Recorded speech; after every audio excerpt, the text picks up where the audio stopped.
कांग्रेस की सरकार जिस तरीके से पंजाब में मुख्तार अंसारी को बचाने की कोशिश कर रही थी, पर रोपण जेल ने भी कह दिया है कि मुख्तार अंसारी को अब उत्तर प्रदेश जाना ही पड़ेगा। इससे पहले सुप्रीम कोर्ट की तरफ से भी ये ऑर्डर था कि 2 हफ्तों में मुख्तार अंसारी को उत्तर प्रदेश भेजा जाए।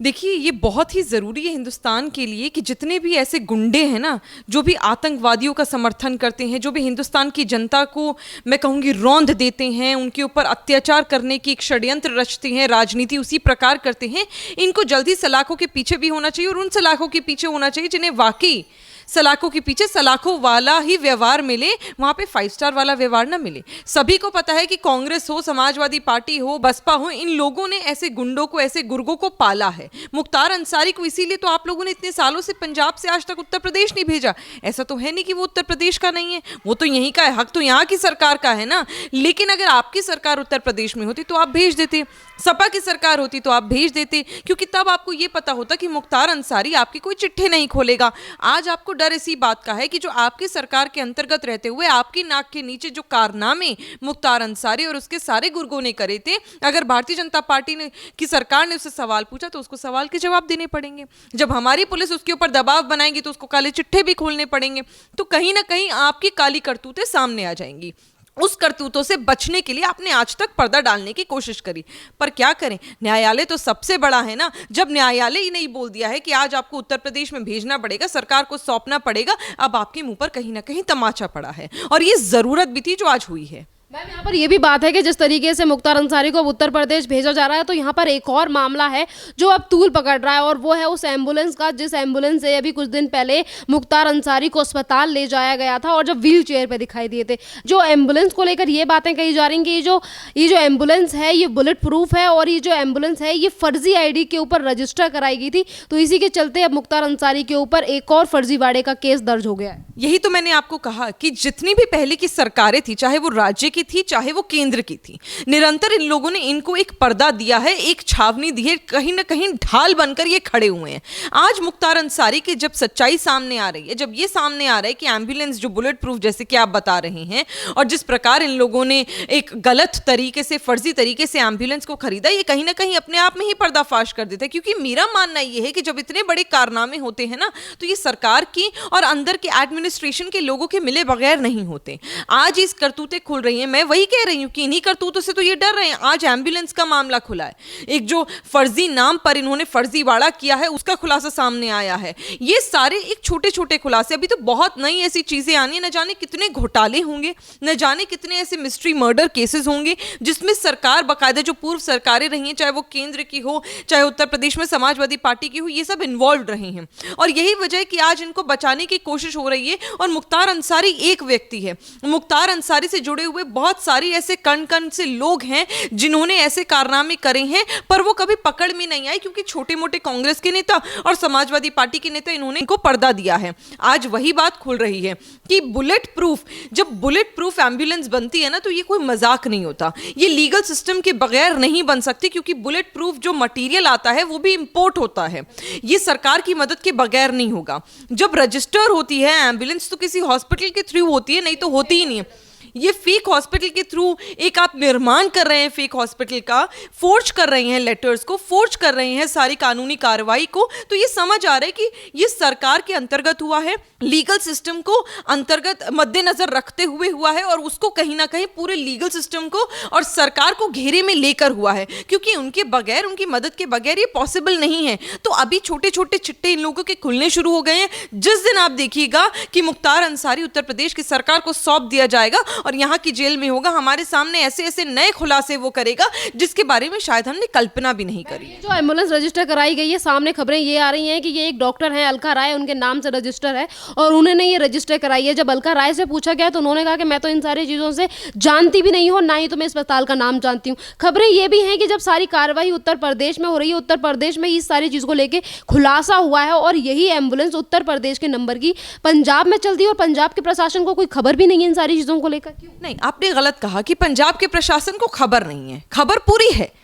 पूरी खबर है पंजाब के प्रशासन को, बस यही कि अपनी नाक के नीचे ये गलत काम होने देते हैं और इसको नजरअंदाज इसलिए कर देते हैं क्योंकि जिस दिन ये लोग नजरअंदाज करना बंद कर देंगे तो मुख्तार अंसारी इन्हें कहीं ना कहीं धमकी देने लगेगा। जो कारनामे इन लोगों ने साथ मिलकर कहे थे, जो फर्जीवाड़े, जो घोटाले इन लोगों ने साथ मिलकर करे थे, उसको छुपाने के लिए, उसको काले चिट्ठे को छुपाने के लिए ये लोग इस चीज को नजरअंदाज कर रहे हैं और अपनी आंखें बंद कर, जान पूछकर आंखों पर काली पट्टी बांधकर बैठे हैं। अब ये जो महिला डॉक्टर का आप नाम ले रहे हैं, इसमें दो पहलू हो सकते हैं। या तो इस महिला डॉक्टर के साथ गलत हुआ है और इनके लेटर्स का गलत, इनके जो ऑफिशियल डॉक्यूमेंट्स है, नाम है, उसका गलत इस्तेमाल हुआ है। दूसरा ये है कि कहीं ना कहीं ये भी हो सकता है कि जब जांच करी जाए तो ये भी हो सकता है कि ये महिला कांग्रेस या समाजवादी पार्टी से कोई ताल्लुकात रखती हूं। तो ये एक जांच का विषय है, जांच होनी इस पर बहुत जरूरी है क्योंकि जिस दिन जांच होगी उस दिन हमें पता चलेगा कि क्लियरिटी है क्या। जैसे कि मैंने कहा कि सरकार के बिना, ये सब सरकार के तालमेल के बिना इतने बड़े बड़े काम नहीं होते। मतलब आप ये कह रहे हैं कि आपका राज्य का सिस्टम बड़ा स्ट्रांग है। आप तो ये भी दावा करते हैं, 2 साल पहले ही आपने दावे शुरू कर दिए कि आपकी सरकार तो पंजाब में वापस आने वाली है। आप लोगों ने तो हमारे ऊपर बड़े लांछन करे कि हमारा गठबंधन पंजाब में टूट गया, अब देखिएगा अब तो और आसान है कि पंजाब में कांग्रेस ही सरकार बनाएगी। अरे आप अपना सिस्टम देखिए, आप अपना पुलिस का सिस्टम देखिए। जब आपसे ड्रग्स के बारे में पंजाब में सवाल उठाए जाए आप कुछ नहीं बोलते, जब बेटियों के रेप के बारे में सवाल उठाए जाए तब आप कुछ नहीं बोलते, जब आप वहां गरीबी के बारे में सवाल उठाया जाए तब आप कुछ नहीं बोलते। आज जब एम्बुलेंस, क्या मुझे तो लगता है न जाने कितनी ऐसी फर्जी गाड़ियां घूम रही होंगी मुख्तार अंसारी की सेवा में और न जाने कितने गुर्गों की सेवा में, आप कुछ नहीं बोल रहे हो। यही चिट्ठा खोलने के लिए तो न्यायालय ने आपको बोला है। बहुत अनिवार्य है कि न्यायपालिका जल्द से जल्द इनको ये बोले कि अब बस समय आ गया है और भेजने की जरूरत है उत्तर प्रदेश की सरकार को, क्योंकि जिस दिन ही उत्तर प्रदेश को मुख्तार अंसारी को सौंप देंगे उनकी सारी करतूतें खुल जाएंगी और ये लोग कहीं के नहीं रहेंगे। मैम, पूर्व डीएसपी को लेकर भी खबरें आ रही हैं कि शैलेंद्र सिंह, जिनके ऊपर 2004 में सपा के द्वारा जब उन्होंने मुख्तार अंसारी के ऊपर पोटा लगाया था तो सपा सरकार के द्वारा उन्हें दबाया गया था और उसके चलते उन्होंने इस्तीफा दे दिया था। और आज उत्तर प्रदेश ने जो भी मुकदमे डाले गए थे, जो भी आरोप लगाए गए थे सपा की सरकार ने, आज योगी जी ने वो सारे मुकदमे हटा दिए हैं शैलेंद्र सिंह के ऊपर से। देखिए, बड़ा दुख होता है कि जब देश की सेवा में, राज्य की सेवा में हमारे इतने सेनानी, इतने पुलिसकर्मी, सेवाकर्मी लगे होते हैं और उसके बाद जब वो किसी गुर्गे को ऐसे पकड़कर, मैं तो ऐसे कहूंगी कि आतंकवादी संगठनों से जुड़े हुए लोगों को पकड़कर उनके खिलाफ पोटा लगा देते हैं, जो वाकई हिंदुस्तान की जनता के साथ मुखालिफत करते हैं, उनके खिलाफ खड़े होते हैं, उनके खिलाफ जो पोटा लगना चाहिए वो डिजर्व करते हैं और लगाते हैं, जो सेवादार हैं हमारे देश के, और उनके खिलाफ आप इस प्रकार की कार्रवाई कर देते, झूठे मुकदमे कर देते क्योंकि आपका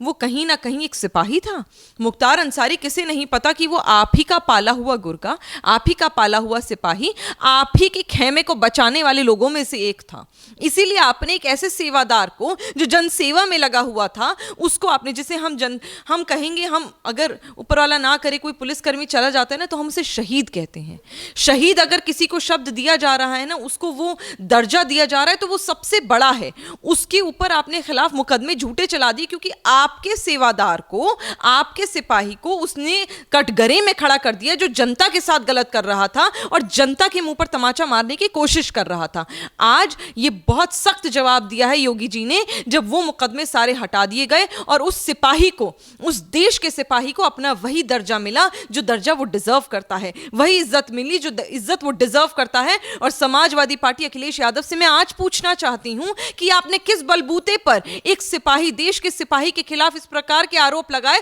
और मुख्तार अंसारी से आपका ऐसा कौन सा रिश्ता था, आपकी सरकार का ऐसा कौन सा रिश्ता था कि आपने उसको बचाने के लिए देश के सिपाही को कटघरे में खड़ा कर दिया जो दिन रात एक कर देता है अपनी भारत मां को सेवा करने के लिए। शैलेंद्र कहते हुए नजर आ रहे हैं कि जिस टाइम पे बीजेपी उत्तर प्रदेश में नहीं आई थी उससे पहले ही योगी जी ने मुझे आश्वासन दिया था कि जब हमारी सरकार आएगी तो हम ये सारे मुकदमे तुम्हारे ऊपर से हटा देंगे। और आज उन्होंने उत्तर प्रदेश के मुख्यमंत्री योगी जी का धन्यवाद भी किया। पर सवाल यहाँ पर यह भी खड़ा होता है कि अखिलेश यादव को ऐसी क्या दुश्मनी थी एक डीएसपी से जो उसके ऊपर इतने ज्यादा आरोप लगा दिए और जेल भी भेजा गया शैलेंद्र सिंह को। यही मैंने आपको बोला ना, मैं तो आज सवाल कर रही हूं ना आपके चैनल के माध्यम से कि मां भारती के सेवक को आपने जेल में भेजने की साजिश रच ली, आपने उसके खिलाफ इतने बड़े मुकदमे लगा दिए। तो बताइए ना, मुख्तार अंसारी से आपके ऐसे कौन से संबंध थे, आपकी पार्टी के बड़े दिग्गज नेताओं के, मंत्री के ऐसे कौन से संबंध थे कि आपको इतनी आफत आ गई कि आपने एक सेवादार को जेल में खड़ा कर दिया और एक आरोपी को, एक अपराधी को आपने खुला छोड़ दिया। आज आप सवाल का जवाब दीजिए।